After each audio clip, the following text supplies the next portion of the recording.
ప్రసంగి గ్రంథం 11వ అధ్యాయం 9వ వచనం చదువుకున్నట్లయితే, యవ్వనుడా నీ యవ్వన కాలమందు సంతోషపడుము, నీ యవ్వన కాలమందు నీ హృదయము సంతుష్టిగా ఉండనిమ్ము, నీ కోరిక చొప్పునను నీ దృష్టి యొక్క ఇష్టము చొప్పునను ప్రవర్తింపుము. అయితే వీటన్నిటిని బట్టి దేవుడు నిన్ను తీర్పులోనికి తెచ్చునని జ్ఞాపకం ఉంచుకొనుము. లేత వయసును నడి ప్రాయమును గతించిపోవునవి కనుక నీ హృదయములో నుండి వ్యాకులమును తొలగించుకొనుము. చాలండి. నీ దేహమును చెరుపుదాన్ని తొలగించుకొనుము. చాలండి. చూడండి ప్రియమైన సహోదరి సోదరులారా, ఈ మాటను మనం శ్రద్ధగా గమనించినట్లయితే సొలొమోను జ్ఞాని ఎవరు చెబుతాడని మాటలు ఎవరికండి? యవ్వనుడా నీ యవ్వనమందు సంతోషపడు. చూడండి, మనుషుడి గంట 3 కాలాలు ఉన్నాయి. ఎన్ని కాలాలు ఉంది? 3 కాలాలు ఉన్నాయండి. మొదటిది ఏంది? బాల్యం, రెండవది యవ్వనం, మూడవది వృద్ధాప్యం అండి. చూడండి, బాల్యం అంతా మనుషులు చూడండి చదవడానికి, చూడండి కష్టపడడానికి సమయం సరిపోయిందండి. ఏదండి? చదువుతానికే బాల్యం మొత్తం సరిపోయిందండి, నేర్చుకోవడానికి బాల్యం మొత్తం సరిపోయింది. చూడండి, వృద్ధాప్య వయసు కానీ చూడండి ఏంటంటే, చూడండి పిల్లల్ని కనడానికి, చూడండి కన్నటువంటి పిల్లల్ని పెంచుకోవడానికి, వారి యొక్క జీవనానికి, వారి యొక్క చూడండి విధానానికి తనకు ఉన్నటువంటి వృద్ధాప్య వయసు మొత్తం గడిచిపోయిందండి. చూడండి, చాలా ప్రాముఖ్యమైనది ఏ వయసు అంటే యవ్వనం. ప్రియమైన సహోదరి సోదరులారా, ఈ యవ్వన వయసు చూడండి ఎలా ఉంటుందంటే, మనుషులు చూడండి జాగ్రత్తగా నడిస్తే ఆ మనిషి యొక్క జీవితాన్ని ఉన్నతమైన స్థితిలో నిలబెట్టిందండి. అదే యవ్వన వయసు చూడండి పాడు చేసుకుంటే అది నిన్ను ఎక్కడ తీసుకొచ్చిందంట? తీర్పులోనికి తీసుకొచ్చింది. అందుకని జ్ఞాని అయిన సొలొమోను చూడండి తన యవ్వన వయసులో తను చేసిన తప్పును సరి చేసుకోలేకపోయినాడు. ఏదండి? తను జీవించిన యవ్వన వయసుని చూడండి, ఇదిగో ఎంత చూడండి, ఇదిగో జ్ఞానంగా ఆలోచించి ఆ యవ్వన వయసు గురించి యవ్వనస్తులకు చూడండి స్పష్టంగా తెలియపరుస్తున్నాడు. ఏమనండి?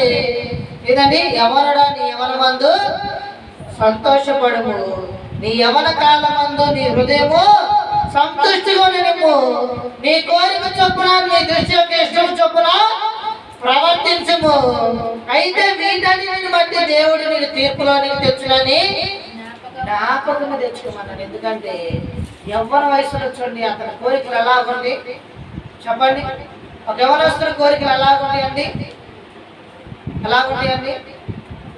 ఆకాశానికి కూడా హద్దులు ఉండవండి. ఉంటే చెప్పండి, అనేకమైన కోరికలు ఉంటాయండి, వ్యర్థమైన కోరికలు ఉంటాయండి. చూడండి, ఇదిగో ఎన్నో ఆలోచనలు, చూడండి ఎన్నో వ్యర్థమైనటువంటి తలంపులు చాలా మంది యొక్క యవ్వనస్తుల యొక్క హృదయాల్లో ఉంటాయి. సహోదరి సోదరులారా, అందుకని చూడండి ఏమవుతాడంటే, నీ దృష్టి యొక్క ఇష్టము చొప్పున నువ్వు ఇదిగో జీవించు, కానీ ఒక దినాన తీర్పులోనికి తేబడతావా? నువ్వు ఏం చేయాలంట? ఏం చేయాలి చెప్పండి? ఒకరోజు తీర్పులోకి తేబడతామని ఏం చేయాలండి?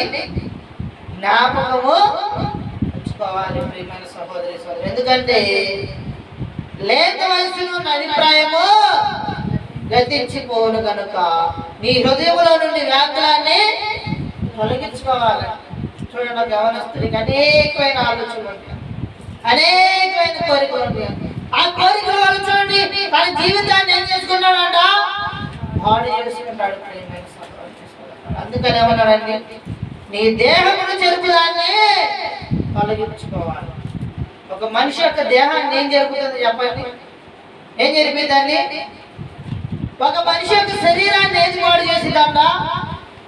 ఏది పాడు చేసింది? ఏది పాడు చేసిందని చూడండి. మొదటి కొరింథీయులకు రాసిన పత్రిక 6వ అధ్యాయం 18వ వచనం చదువుకున్నట్లయితే, జారత్వమునకు దూరముగా పారిపోవుడి, మనుషుడు చేయు ప్రతి పాపమును దేహమునకు వెలుపల ఉన్నది గాని జారత్వము చేయవాడు తన సొంత శరీరమునకు హానికరముగా పాపము చేయుచున్నాడు. చూడండి, మనిషి యొక్క శరీరాన్ని ఏది పాడు చేసిందంట? ఏది పాడు చేసిందండి? జారత్వము పాడు చేసిందంట. జారత్వం అనేది చూడండి, ఎవరి వయసులో చూడండి చేసే వ్యభిచారాన్ని ఏమంటారంటే జారత్వం అంటారు. ఈ జారత్వం చూడండి మనుషుల్ని అనేకమైనటువంటి పాపంలోకి నడిపించిందంటే, ఎవరి వయసులో చూడండి తన శరీరాన్ని దేహాన్ని పాడు చేసుకోవడానికి ఇది ఎంతో ప్రాముఖ్యంగా ఉపయోగపడుతుంది. ఈ జాగ్రత్తలో పడిన వాళ్ళంటే ఎలా ఉన్నాడండి? జాగ్రత్త చేసేవాడు ఎలా ఉన్నాడు? ప్రియమైన సహోదరి సోదరులారా, చూడండి సామెతల గ్రంథం 6వ అధ్యాయం 32వ వచనం చదువుకున్నట్లయితే, జాగ్రత్తము జరిగించువాడు కేవలము బుద్ధిశూన్యుడు, ఆ కార్యము చేయవాడు స్వనాశనమునే కోరువాడు. ఏదండి? జాగ్రత్తం జరిగించేవాడు కేవలం ఎలాంటి వాడంట?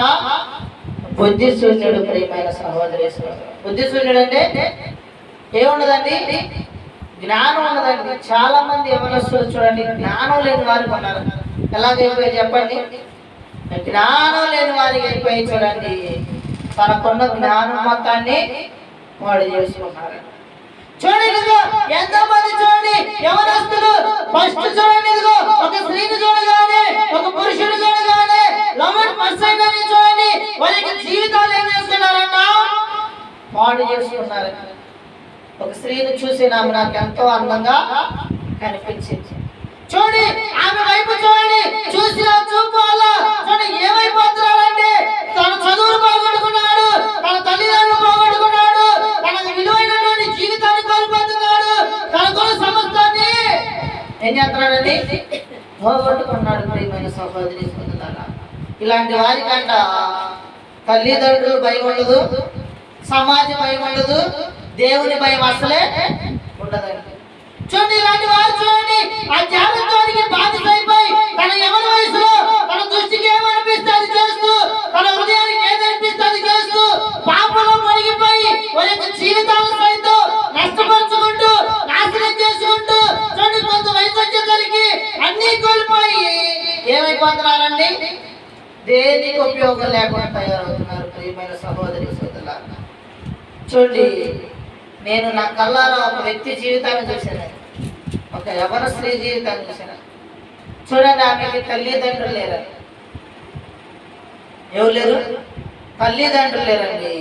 ఆమె కొంచెం అవుటిగా ఉంటుంది. ఎలా ఉంటుంది? అవుటితనం కలిగి ఉండేదండి. నేను చూడండి డ్రైవింగ్ వెళ్తున్నటువంటి సమయంలో ఆమె రోడ్డు మార్గంలో రోడ్డు పక్కన చూడండి ఒక చిన్న కొట్టు పెట్టుకొని వ్యాపారం చేస్తూ ఉండేది. ఆమె చూడండి ఆమెకు ఒక నాయనమ్మ ఉన్నది. ఆ నాయనమ్మ చూడండి ఆమెని తన చెల్లిని ఇద్దరిని ఎంతో ప్రేమగా పెంచుతూ ఉండేదండి. ఆ నాయనమ్మకు ఉన్నటువంటి వ్యాపారాన్ని చూడండి యవనస్తురాలు తన చెల్లిద్దరు కలిసి ఆ వ్యాపారాన్ని క్రమంగా నడిపిస్తూ ఉండేవాళ్ళ. క్రమంగా చూడండి ఆ వ్యాపారాన్ని నడిపిస్తూ ఉన్నటువంటి ఆ మనుషులంట కొన్ని దినాలకు చూడండి ఆమె కనిపించడం మానేసింది. నేను ఆ రోడ్లో చూడండి వెళ్తా వస్తూ ఉండే సమయంలో ఆ కొట్లో ఏదో ఒకటి తీసుకుంటా ఉంటే వాళ్ళు మంచిగా పలకరిస్తూ ఉంటామట.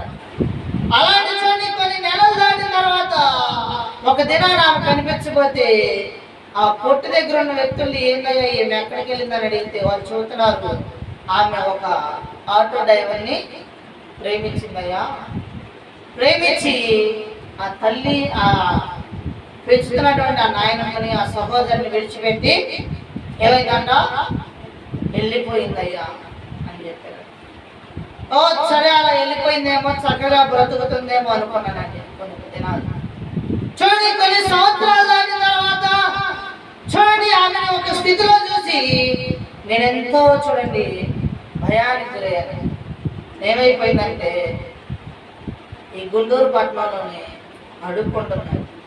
చూడండి బట్టలు మాసిపోయి, చూడండి గుండు కొట్టుకొని, చూడండి ఒక స్థితిలోకి వెళ్ళిపోయి అడుక్కుంటున్నాను.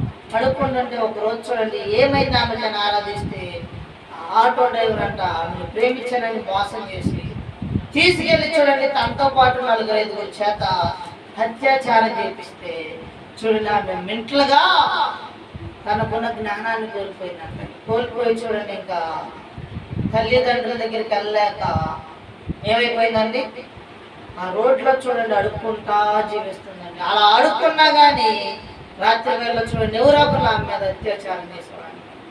అలా చూడండి ఆ ఎవరి వయసులో ఉన్నటువంటి ఆ స్త్రీ యొక్క జీవితం ఏమైపోయిందండి పాడైపోయిందండి. తన దృష్టికి నచ్చాడు కదా నాకు యవనస్తుని ప్రేమించింది, అందంగా ఉన్నాడు, ఆకర్షణీయంగా ఉన్నాడు, ఎంత చూడండి ఇదిగో రమ్యంగా ఉన్నాడని ప్రేమిస్తే ఆ వ్యక్తి ఆమెను ఏం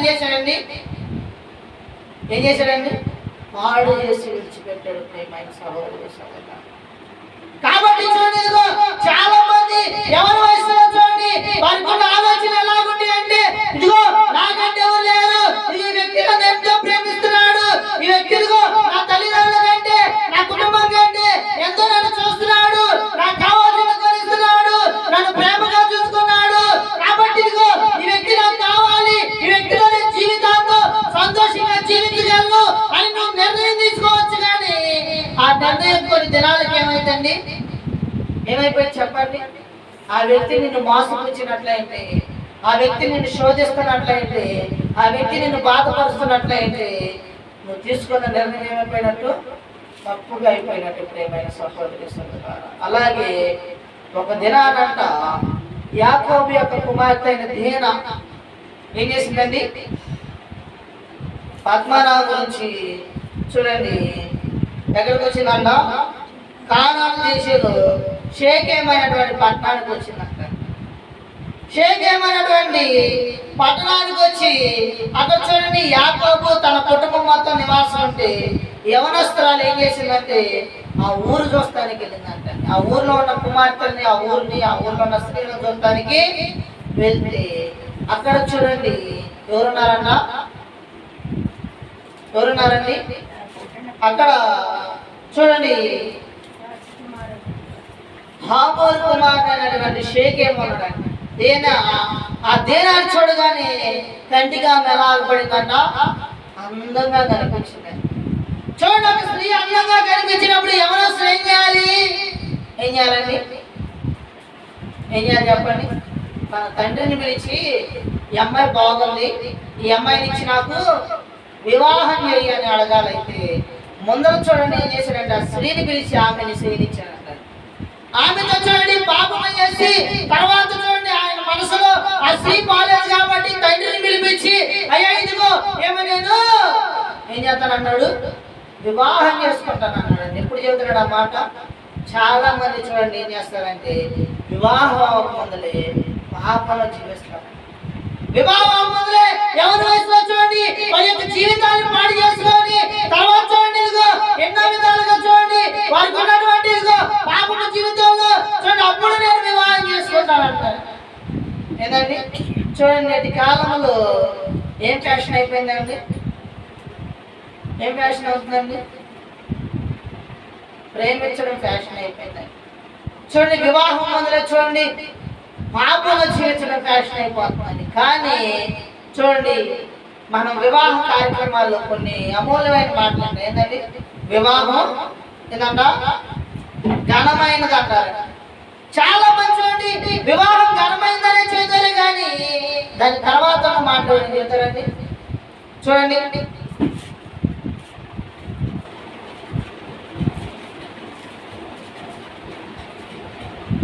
హెబ్రీయులకు రాసిన పత్రిక 13వ అధ్యాయం, హెబ్రీయులకు రాసిన పత్రిక 13వ అధ్యాయం 4వ వచనం చదువుకున్నట్లయితే, హెబ్రీయులకు రాసిన పత్రిక 13వ అధ్యాయం 4వ వచనం చదువుకున్నట్లయితే వివాహం అన్ని విషయంలో ఘనమైనది గాను పాపం నిష్కలమైనది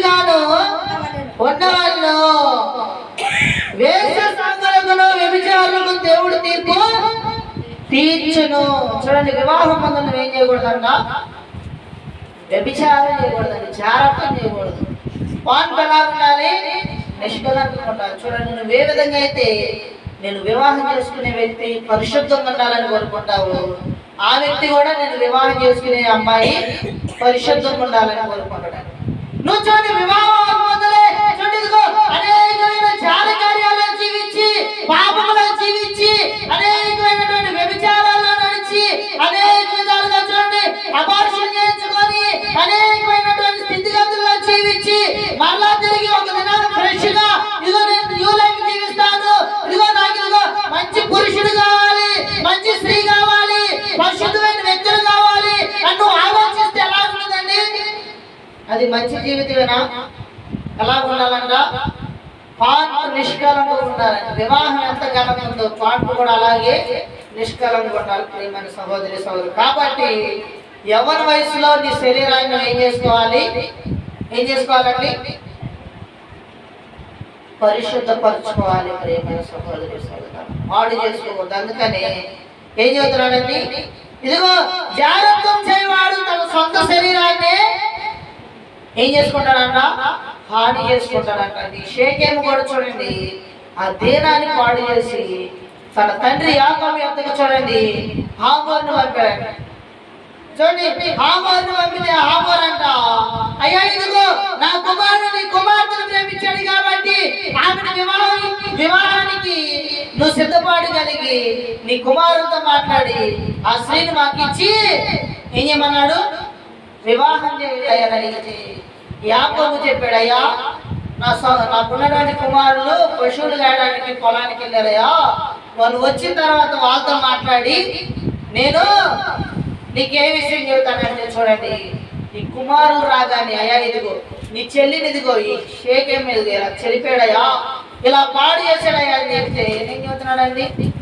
కుమారులు అన్నాడు సరే తండ్రి అని చెప్పి ఆ హామోరు రాగానే ఇదిగో కపటంగా చెబుతున్నారండి. ఏమనండి? ఇదిగో మేమందరం సున్నత పొందాం కాబట్టి మీ వాళ్ళు కూడా సున్నత పొందితే మేము వాళ్ళ నుంచి వివాహం చేసుకోవడానికి మాకు ఎటువంటి బాధ లేదని అయితే చూడండి ఈ షేకేము హామోరు ఇద్దరు కలిసి సంతోషించి ఆ ఉన్నటువంటి ఆ జనాన్ని పిలిచి అయ్యా ఇదిగో ఈ యాకోబు యొక్క సంతతి వాళ్ళు వాళ్ళ గొర్రెలు ఉన్నాయి, పశువులు ఉన్నాయి, వాళ్ళు ఇదిగో మనం సొంత మందిని మన స్త్రీలు వాళ్ళు చేసుకున్నారన్నారు, వాళ్ళ స్త్రీలు మనం చేసుకున్నారన్నారు కాబట్టి మీరందరూ సొంత పొందానండి.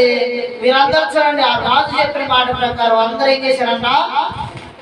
సున్నత పొందారండి. సున్నత పొందితే చూడండి వారు ఉన్నటువంటి కుమారులైనటువంటి చూడండి లేవి చూడండి షిమ్యోను వీళ్ళిద్దరు కలిసి ఆ సున్నత పొంది బాధతో ఉన్నటువంటి ఆ మచ్చ మీద పడిన యవనస్తులందరినీ మగవారిని అందరినీ హతం చేసి ఆ దీనాన్ని తీసుకొని వచ్చారండి. దీనాన్ని తీసుకొచ్చేటప్పుడు ఆ షేకేముని కూడా ఏం చేశారంట? చంపేసేది ప్రియమైన సహోదరి సహోదరులు. ఎందుకంటే తను చేసిన జాగ్రత్తవానికి ఏమైపోయాడు? చూడండి, తను చేసిన జాగ్రత్త వలన తను ఏమైపోయాడంట? మరణం అయిపోయాడండి. కాబట్టి నీ దేహాన్ని చెరిపేదాన్ని నువ్వేం చేయాలంట? ఏం చేయాలండి? తీసివేసుకోవాలి. జాగ్రత్తం నీలో ఉందనుకో, వ్యభిచార మనసు నీలో ఉందనుకో, ఎవరి వయసులో అనేకమైన కోరికలతో నువ్వు జీవిస్తున్నావు అనుకో, అలాంటి కోరికలు నువ్వేం చేయాలి? తొలగించుకోవాలి. చూడండి ఆ యవనస్తురాలు తన కోరికలు తీరుకోలేక తన దేహం మొత్తాన్ని పాడు చేసుకుని పిచ్చిదైపోయింది. చూడండి ఈ షేకేము కూడా తన దేహాన్ని చూడండి పాడు చేసుకొని అర్థమైపోయి మరణించాడు ప్రియమైన సహోదరి. ఏమైపోయాడండి? హత్య చేయబడ్డాడు ప్రియమైన సహోదరి సోదరులారా. కాబట్టి జాగ్రత్త అనేది ఏంటంట? ఎంతో పాపం అండి. నువ్వు అనుకోవచ్చు ఎవరు చూస్తున్నారు నన్ను, నేను చేసేది ఎవరు చూస్తున్నారు, నా తల్లిదండ్రులు తెలియదు కదా, నేను కాలేజీకి వెళ్తున్నాను కదా, నేను స్కూల్కి వెళ్తున్నాను కదా, నేను ఎక్కడ ఉన్నాను కదా, ఆ ప్రాంతంలో ఎవరు లేరు కదా, నాకు తెలిసిన వారు లేరు కదా, నేను మీరు దేశం వెళ్ళాను కదా, అక్కడ ఎవరు లేరు కదా అని నువ్వు అనుకోవచ్చు. కానీ ఇదంతా ఎవరు చూస్తారండి? చూడండి ఎవరు చూస్తారండి ఇదంతా? సామెతల గ్రంథం 15వ అధ్యాయం, సామెతల గ్రంథం 15వ అధ్యాయం 3వ వచనం చదువుకున్నట్లయింది.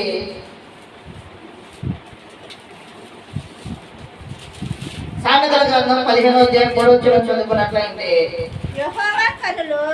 యెహోవా కన్నులు ప్రతి స్థలం మీద నుండెను, చెడువారిని మంచివారిని అవి చూచుచుండును. ఏంటండి? నీ తల్లి చూడపోవచ్చు, నీ తండ్రి చూడపోవచ్చు, నీ సహోదరులు చూడపోవచ్చు, నీ స్నేహితులు చూడపోవచ్చు, నీ ఇరుగు పొరుగు వారు చూడపోవచ్చు, ఆ ప్రదేశంలో ఉన్నవారు చూడపోవచ్చు. నేను చేసేది 4 గదుల మధ్యలో పాపం చేస్తున్నాను కదా, జాగ్రత్తగా నేను 4 గదుల మధ్యలో చేస్తున్నాను కదా, ఎవరు చూస్తలేదు కదా అని నువ్వు అనుకోవచ్చు. కానీ ఏంటంటే యెహోవా కన్నులు ప్రతి స్థలం మీద. నువ్వు పండ్లలోకి వెళ్ళండి, నువ్వు చెట్లలోకి వెళ్ళండి, నువ్వు అనేకమైనటువంటి హోటల్కి వెళ్ళండి, నువ్వు అనేకమైన ప్రాంతాలకు వెళ్ళండి, నువ్వు ఇక్కడ ఎవరు లేరని నిర్మానుష ప్రదేశాలు ఉన్నా ఏంటండి అక్కడ కూడా అంట ఏం చెప్తే అంట, నేను చెడ్డవాడిని కదా, నన్ను ఎందుకు చూస్తేనే అనుకోవచ్చు. కానీ అవేం చేస్తాయి అంట, చెడ్డవాడిని మంచివాడిని అవి చూస్తాయి అంట. ఏం చేస్తాయి చెప్పండి? నీలో ఉన్న జాగ్రత్తను చూడండి. నువ్వు ఎవరికి తెలియదు అనుకోవచ్చు, కానీ నీ హృదయంలో ప్రతిదీ దేవునికి తెలుసు ప్రియమైన సహోదరి. కాబట్టి చూడండి, అది ఎలాంటిదన్నా హృదయం చాలా మోసపూరితమైంది. అది చూడండి, ఇదిగో నేను అనేకమైన చెడు కార్యాల వైపు నడిపించిందంట. చూడండి, ఇదిగో నీ శరీరాన్ని, నీ దేహాన్ని, నీ ఆత్మను కూడా అది పాడు చేసింది ప్రియమైన సహోదరి. ప్రార్థన పోతా అనుకోవచ్చు. చూడండి, నేటి కాలం ఎలా ఉందంటే ప్రార్థనే ఏంటండి జాగ్రత్త, ప్రార్థనే వ్యభిచారం, ప్రార్థనే ప్రేమ. చూడండి ఎలాగ తయారయ్యంటే, నేను ఎవరొస్తా చూడండి, ఇదిగో చివరికి చూడండి మందిరంలో కూడా ఏమైపోతున్నానండి, ప్రేమించుకున్నారు ప్రేమ సహోదరి. నేటి కాలం ఎలా ఉందంటే చూడండి, మందిరంలో ఉండి చాట్ చేసేవాళ్ళు, మందిరంలో చూడండి ఒకరికొకరు ఏం చేసుకున్నారండి, సైగలు చేసుకునే వారు ఉన్నారు ప్రేమైన సహోదరు. నేటి కాలం చూడండి, ఇదిగో నీ దేహాన్ని ఎదుగో నువ్వే చెప్పుకున్నావు ప్రేమైన సహోదరి సోదరులు. కాబట్టి ఇది ఎంతో విలువైన యవ్వన జీవితం అండి. ఈ జీవితాన్ని ఏం చేయాలి, పాపానికి జాలత్వానికి అప్పగించే వరకు అది నిన్ను సర్వనాశనం చేసింది ప్రేమైన సహోదరు సోదరులు. ఎక్కడ విలువ ఉండదండి, సమాజంలో విలువ ఉండదు, మనుషుల ఎదురు విలువ ఉండదు, లోకంలో విలువ ఉండదు, తల్లిదండ్రుల దగ్గర విలువ ఉండదు ప్రేమ. చివరికి నువ్వు ప్రేమించిన వ్యక్తి దగ్గర కూడా విలువ ఉంటుందండి. ఏంటంటే చారత్వానికి బాధ్యత అయిపోయి ఒక వ్యక్తిని ప్రేమించట్లేదండి. ఏంది, 4 కావాలి, 5 కావాలి, 6 కావాలి. ప్రేమించే కొద్దీ చూడండి గదికొకరు, చూడండి ఇదిగో సందుకొకరు, కాలేజీ దగ్గర ఒకళ్ళు, రోడ్డు మీద ఒకళ్ళు, చూడండి ఇదిగో వీధికి ఒకళ్ళు, చూడండి ఇంటి పక్కన ఒకళ్ళు, చూడండి ఇదిగో చదువుకుని ఉద్యోగం దగ్గర ఒకళ్ళు, చూడండి చేసేటువంటి పని దగ్గర ఒకళ్ళు ఉండాలి. ఏమైపోయింది చెప్పండి? నేను కాలం కోరిక ఒక మనిషితో తీరట్లేదు ప్రేమైన సహోదరి సహోదరులు. ఏమైపోతుందండి, నన్ను ఎంతమంది ప్రేమిస్తారు, నా అందానికి చూడండి ఎంతమంది పడతారు, చూడండి ఇదిగో ఎంతమంది నేను మోసం చేయగలను, ఎంతమంది చూడండి నా వెనక నేను తిప్పుకోగలను అనేటువంటి కోరికలతో చూడండి యవ్వన వయసులో వారి దృష్టి ఎలా ఉందంట, 10 మంది నాకుంటే నేనే పెద్దదాన్ని. ఏంటంటే నలుగురు నా వెనక తిరిగితే నేనే అందగాడిని, నేనే అందగత్తను అన్నటువంటి ఆలోచన. చూడండి ఇలాంటి కోరికల వల్ల చూడండి వారి యొక్క దేహాన్ని ఏం చేసుకున్నారంట, పాడు చేసుకున్నారు ప్రియమైన సహోదరి సహోదరులు. కాబట్టి అంట యవ్వన వయసులో చూడండి దేహాన్ని చూడగానే అందంగా పడిందంట. షేకేమి చూడండి ఆమెతో పాపం చేసి తను ఏమైపోయాడు, అంతమైపోయాడు. కాబట్టి యవ్వన వయసులో ఎలా జీవిస్తున్నావు, నీ యవ్వన వయసులో ఎవరికి అప్పగిస్తున్నావు? చూడండి వాక్యం చేతులు అంటే బలవంతుల చేతులు. మీరు అలాంటి వారంట మానవుల వంటి వారంట. సాతానికి నేను అప్పగించుకున్నావు అనుకో, అది చక్కగా నేను ఆడుకుంటాను. నువ్వు ఇదిగో ఎంత పాపానికి పోవాలంటే అది అంత పాపానికి నిన్ను నడిపించింది. నువ్వు దేని చేతిలో ఉన్నావు? సాతాను చేతిలో ఉన్నావా, దేవుని చేతిలో ఉన్నావు ప్రియమైన సహోదరి సహోదరులు. యవ్వన వయసు చూడండి ఎంతో విలువైంది. నువ్వు అనుకోవచ్చు ఎవరు చూస్తలేదు, నన్ను ఎవరేమి గమనించట్లేదు. చూడండి దేవుడు అంట నీ మీద తన కన్ను దృష్టి చూస్తాడంట. 7 కళ్ళు మన మీద ఉంటాయి అంట. నువ్వు నుంచునేది, లేచేది, పడుకునేది, తిరిగేది నీ హృదయాలు వచ్చిన ఆయనకి తెలుసు ప్రియమైన సహోదరి సహోదరులు. కాబట్టి నువ్వు యవ్వన వయసులో ఎలా ఉన్నావు? నీ యవ్వన వయసులో ఎవరు తప్పగించాలంట? ఎవరికి అప్పగించాలంటండి? చూడండి ప్రియమైన సహోదరి సోదరులారా, ఏం చేయాలంట? పిలాపు వాక్యాలు 3:27 చదువుకున్నట్టయింది. యవన కాలమున కాడి మోయిట నరునికి మేలు, మీద దానిని మోపువాడు ఇక మీద దాన్ని మోపాడు యెహోవాయే. యెహోవాయే. చూడండి ఏమంటండి? యవన కాలమున కాడి మోయిట నరునికి మేలంట. యవన వయసు ఉంది కదా అని నువ్వు పాపంలో జీవిస్తే నీ జీవితం ఏమైపోయిందండి? పాడైపోయింది ప్రియమైన. కాబట్టి చాలా మంది యవన వయసులో దేవుడిని అంగీకరించాలంటే అంగీకరించాలంటే పాపం అయిపోయే జీవిస్తారు. కాబట్టి యవన వయసులో నువ్వు దేవుడిని అంగీకరించేవాళ్ళ ఆయన మనంగా వాడుకుంటాడు ప్రియమైన సమర్పిస్తాడు. చూడండి ఏమైపోయిందంటే ఒక యవనస్త్రీ జీవితం పాడైపోయింది. యవనస్తులైనటువంటి షేకేము చూడండి, రాజు లాంటి వ్యక్తి జీవితం పాడైపోయింది. కాబట్టి జారత్వానికి దూరంగా ఏమైపోవాలి? చూడండి, ఇదిగో పోడి అభ్యర్థుల నుంచి పారిపోవడానికి వాక్యం స్పష్టంగా చెబుతుంది. అది ఇదిగో నీ దేహాన్ని చెరుపుతుందంటే, ఎవరి వయసులో నిన్ను పాడు చేస్తుందంటే నువ్వేం చేయాలంట? ఏం చేయాలండి? నీ దేహం చెరుపు దాన్ని తొలగించుకోవాలి ప్రియమైన సహోదరి సోదరులు. ఎందుకంటే ఒక దినాన్ని నువ్వు తీర్పులోకి తేపడతావు. కాబట్టి నీ దేహాన్ని ఏం జరుగుతుంది? యవన వయసులో జాగ్రత్త జరుగుతుందా? దానికి దూరం అయిపోయి. చూడండి, ఒక భక్తుడు దూరం అయిపోయాడు. ఆదికాండం 39:7 చదువుకున్నట్లయితే అటు తర్వాత అతని యజమాని భార్య ఏసేపు మీద కన్ను వేసి తనతో శయనించమని చెప్పాను. అయితే అతడు ఒప్పక నా యజమానుడు తనకు కలిగినదంతయు నా చేతికి అప్పగించను కదా, నా వశములో తన ఇంట్లో ఏమి ఉన్నదో అతడు ఎరుగుడు. ఈ ఇంటిలో నాకంటే పైవాడు ఎవరితో లేడు. నీవు అతని భార్యమైనందున నిన్ను తప్ప మరి దేన్ని నాకు అప్పగింపలేదు. కాబట్టి నేను ఇంత ఘోరమైన దుష్కార్యము చేసి దేవునికి విరోధముగా పాపము కట్టుకొందునని తన యజమాని భార్యతో నేను. చూడండి, దేవుడి దృష్టికి అంట ఎంత ఘోరమైన విరోధముగా పాపము కట్టుకొందునని తన యజమాని రాగా చెబుతున్నాడు. యేసేపు ఎవరు చెప్పండి? యవనస్తుడండి. చూడండి, యవనస్తుడికి ఎన్ని కోరికలు ఉంటాయి? ఎన్ని కోరికలు ఉంటాయండి? అలాంటి చూడండి, ఇదిగో ఈ స్త్రీ ఇదిగో తన మీద కన్ను వేసి ఇదిగో 4 గదుల మధ్యలో తనను పట్టుకొని తన వస్త్రాన్ని పట్టుకొని ఐదుగో నువ్వు నాతో శయనించమంటున్నాడు. చూడండి, ఒక రానంటే ఎంత అందం ఉండిద్ది, ఎంత సౌందర్యం ఉండిద్ది. అలాంటి చూడండి, ఇదిగో అలాంటి స్త్రీ ఇదిగో పాపం చేయాలి తనకు తాను అడుగుతుంటే మరి ఎవరో స్త్రీ ఏం చేస్తున్నాడు? చూడండి, మనలాంటి వాళ్ళకి ఏం చేస్తారండి? పాపం చేస్తారు. కానీ యవనస్తుడు ఏం చేశాడంట? అమ్మా ఇదిగో నీ యజమానుడు నన్ను పట్టణంలో ఇదిగో ఉన్నటువంటి స్థలంలో వీటన్నిటికి అధికారం ఇచ్చాడమ్మా.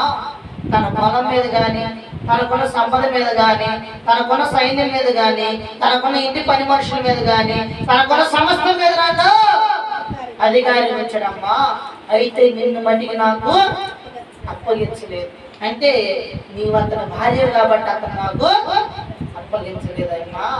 కాబట్టి నేను ఇలాంటి పాపము చెయ్యను, నీతో నేను వ్యభిచారం చేయనమ్మా. అది దేవుని దృష్టికి ఘోరమైన పాపం అని చెప్పాడు.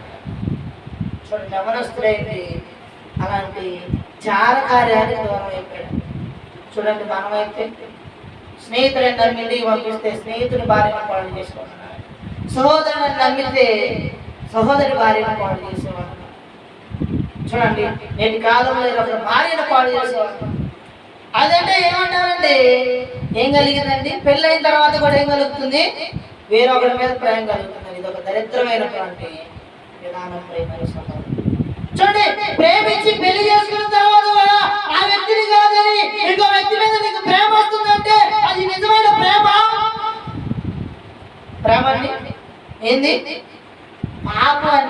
వ్యభిచారం నీవేమవుతుంది జారకార్యం.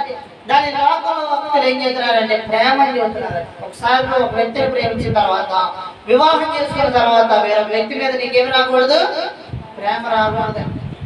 అలా వచ్చిందంటే అది నీ దేహాన్ని ఏం చేస్తుంది, చెరిపివేస్తుంది ప్రియమైన సహోదరి సహోదరులు. కాబట్టి యవ్వన వయసులో యాకోబు చూడండి అలాంటి ప్రేమకి ఏమైపోయాడంట, దూరం అయిపోయాడండి. మోహం అంటే దానివల్ల చూడండి ఏం కలిగిందంట, నువ్వు నీ పొరుగు అని భార్యను కొడితే నువ్వు కూడా ఆ ప్రకారం ఏమవుతావంట, నశించిపోతావంట. ఒక వ్యక్తిలాగి వేరొక భార్యతో పాపం చేశాడు. ఎలాగంటే చూడండి, ఇదిగో తన కుటుంబంలో గొడవలు వచ్చి ఇది ఇద్దరు భార్య భర్తల మధ్య సమాధానం లేక చూడండి, ఇదిగో ఎంతో శోధనలు ఇబ్బందులు ఉండి చూడండి, ఇదిగో ఎంతన్నా కానీ ఆ వ్యక్తి చూడండి వారి భార్యని మర్చిపోలేదు. చూడండి అలాగే చూడండి పాడు చేస్తాం మొదలు ఆ కుటుంబంలో ఎన్నో శోధనలు. కొన్ని దినాలకు చూడండి యవనస్తుడు కూడా వివాహం చేసుకున్నాడు. భార్య చక్కగా చూడండి 4-5 సంవత్సరాలు మంచిగా ఉన్నాయి. 5వ సంవత్సరం చూడండి ఈ భర్తను విడిచిపెట్టి వేరొకరితో అక్రమ సంబంధం పెట్టుకున్న ప్రియమైన సహోదరులు. చూడండి ఆ వ్యక్తి అది బరీ లేక షుగర్ వచ్చి ఉద్యోగం మానేసి చూడండి రోడ్డు లేకుండా పిచ్చోడై తిరిగాడు. ఎందుకని నువ్వు పొరుగు భార్యని కూడినట్లయితే నువ్వు ఆ ప్రకారమే నాశనం అవుతావు వాక్యం చెప్తుంది. కాబట్టి యవ్వన వయసులో చూడండి, ఇదిగో తన దేహాన్ని చెరుపుకోకుండా తన దేహాన్ని ఏదైతే చెరుపుతుందో దాన్ని ఏం చేశాడంట, తొలగించుకున్నాడండి. ఎవరు? యేసేపు ప్రియమైన సహోదరి. నువ్వు మరి నీ యవ్వన వయసులో నీ దేహాన్ని చెరిపేదాన్ని తొలగించుకున్నావా? యవ్వన వయసులో చూడండి, ఇదిగో నీ దేహాన్ని రక్షించుకున్నావా, నీ ఆత్మను రక్షించుకున్నావా, నీలో ఉన్న చెడు కోరికల్ని, నీలో ఉన్న జాలి కార్యాల్ని, నీలో ఉన్న పాపాన్ని తొలగించుకున్నావా? మధ్యాహ్న కాల సమయంలో గ్రహించు ప్రియమైన సహోదరి సహోదరు. ఎందుకంటే యవ్వన వయసు ఎంతో విలువైందండి. చాలా మంది చూడండి యవ్వన వయసులో చూడండి అలాంటి పాపానికి అలవాటు అయిపోయి హత్య చేయబడుతున్నారు, ఆత్మహత్య చేసుకున్నారు. చూడండి ఇదిగో అనేక విధాలుగా మరణిస్తున్నారు ప్రియమైన సహోదరు. ఎన్నో సాక్ష్యాలు. అక్రమ సంబంధం వల్ల భార్యను చంపిన భర్త, భర్తను చంపిన భార్య, సహోదరుని చంపినటువంటి వ్యక్తులు, ఇదిగో చూడండి ఇదిగో కుమారుడు చంపిన తల్లిదండ్రులు, అనేకమైనటువంటి సాక్ష్యాలు, ఎన్నో వార్తలు ప్రియమైన సహోదరి సహోదరు. కాబట్టి నీ దేహాన్ని చెరిపేదాన్ని మధ్యాహ్న కాల సమయంలో ఏం చేయాలి, తొలగించుకో ప్రియమైన సహోదరి సహోదరు. ఎందుకంటే యవ్వన వయసు ఎంతో విలువైంది. కాబట్టి అటు యవ్వన వయసులో దేనికి అప్పగించాలి, దేవునికి అప్పగించు. ఎందుకంటే యేసేపు దేవునికి అప్పగించాడు. అయ్యో దేవుడి దృష్టికి నేను పాపినవుతానేమో, ఇలాంటి దుర్మార్గమైనటువంటి జీవితం నేను జీవించినమ్మా, నువ్వు ఎంత అందంగా ఉన్నా కానీ, నువ్వు ఎంత ఇదిగో పాపం చేయడానికి ఇదిగో సులువుగా ఉన్నా కానీ అలాంటి పాప నాకు వద్దన్నాడు. పారిపోయాడు. నువ్వు పారిపోతున్నావా? అలాంటి చెడు పాపం వచ్చి నీ యవ్వన వయసులో నువ్వు తొలగిపోతున్నావా? తొట్టిల్లో చేస్తున్నావా ప్రియమైన సహోదరి? ఎప్పటికైనా కానీ అది నేను ప్రేరేపిస్తుంటే అలాంటి పాపాన్ని ఏం చేయాలంటే నీ దేహాన్ని చెరుపుదాన్ని తొలగించుకున్నావు అనుకో, తీర్పులో తేబడినప్పుడు నువ్వేమవుతావంట, నిర్దోషి అవుతావు ప్రియమైన సహోదరి సహోదరు. పరిశుద్ధపరచబడతావు, రాజ్యంలో చేర్చబడతావు. కాబట్టి ఈ యవ్వన వయసు ఎంతో విలువైంది. కాబట్టి అలాంటి యవ్వన వయసుని యేసేపు కాపాడుకున్నట్టు కాపాడుకోవాలి. నీ జీవితాన్ని నీ కుటుంబాన్ని రక్షించుకోవాలని, మారు మనసు పొంది దేవుడి సన్నిధిలో జీవించాలని మనసారా కోరుకుంటూ ఈ చిన్న మాటలు దేవుడు తన వెనుకల్లో జ్ఞాపకం చేసుకుంటారు. ప్రతి ఒక్కరికి పొందనాలండి. మంచిదండి.